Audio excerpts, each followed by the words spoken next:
deadlift, the bench press, the press, the hands are holding on to the bar. Like they're the prime thing that connects us to the bar.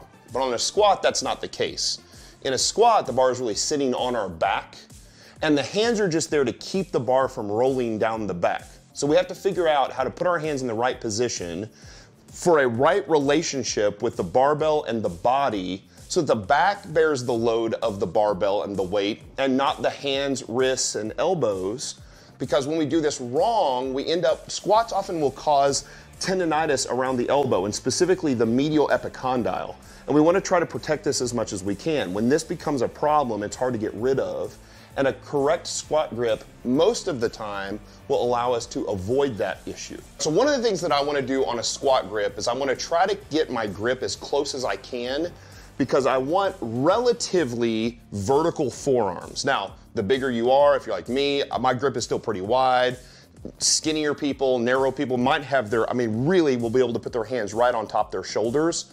But for everybody, it should be a very, very tight, it's gonna be very tight at the pec delt tie-in.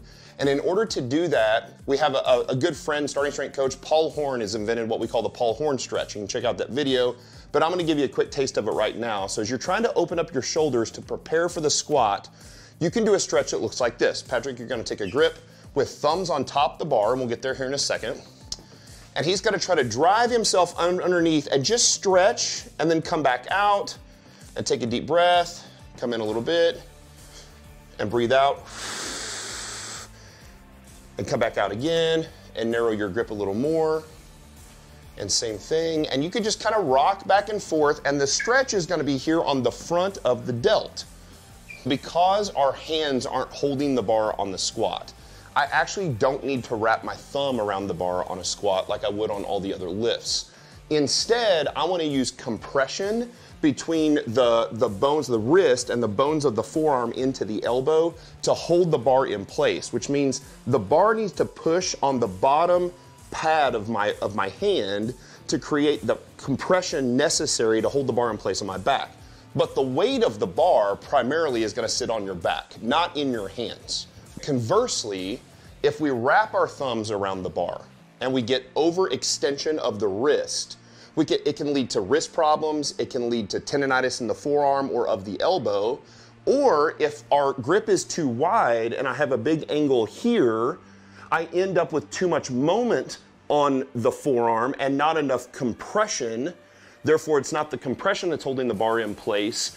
I have to end up taking this wide grip, and I'm gonna have to hold the bar in place with shoulder extension, which can also cause problems. And in the end, on a squat, if I'm gonna shoulder extend, eventually I'm gonna round my thoracic, I'm gonna dump that bar forward, it's gonna roll up my back.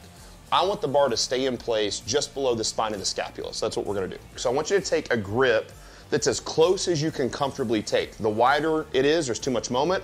The more narrow we get, the more compression we get, the more vertical forearms we have. So take a grip as close as you can, stretch into it a little bit.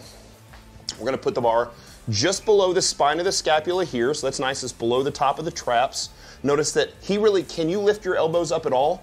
A little bit, so leave your hands right where they are, come back out, narrow your grip 1 inch, and let's do it again. If he can give me some extra shoulder extension, then that grip probably isn't close enough. Now this is a lot tighter. You can see the nice big shelf of muscle on his back, just below the spine of the scapula. When you're ready, stand up with the bar, walk back, deep breath, and give me a couple reps. Good, keep that chin down. One more, nice and slow, and up fast. Good, walk it in, touch the uprights, and down, good. So a common error that we'll see with lifters is they'll actually swing the pendulum too far the other way. So most know that overextension is bad, but now we're starting to see people overflex their wrists, and that would look like this. That's gonna go underneath. Notice now his hand is on top of the bar, which means that there can't be any compression of the forearm, therefore I'm not doing what I'm supposed to do here. Instead, he's gonna get down here, bar in hand, neutral wrists, and now the bar is against the pad of the lower hand, and he can actually have some compression here across the forearm. So just as much as extension is bad, that flexion is bad as well. Now, what's the problem with overextension? Well, overextension creates a problem because it causes torsion or twisting here in the forearm. The hand is loaded strange, the forearm twists, and we end up with problems often in the elbow and usually in that medial epicondyle when we grip the bar this way. This is a very common grip for powerlifters, or they'll often wrap their thumbs around the bar here. So same position just like this. And now I don't have a lot of compression here. Rather, it's the moment force of the overextension in the wrist that's holding the bar in place. And of course, that can cause problems in the wrist just as much as it can cause problems in the elbow.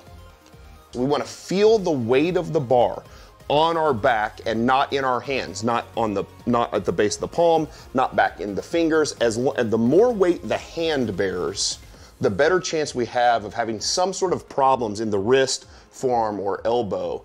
So the key, occasionally, my way that I just taught you will also cause some elbow problems. It's rare. And that's why some people will wrap their thumbs or take a different grip in order to get all that weight on their back. If the back bears the load of the weight and the hands don't, it's going to protect the hands, wrists, forearms, and elbows from future potential injury, which is often like just a tendonitis, right? So that's what we're trying to avoid in the squat. When you get that tendonitis, it's hard to get rid of. So as soon as you start to feel that coming on, you've got to make sure you feel the load of the bar across your back and not in your hands.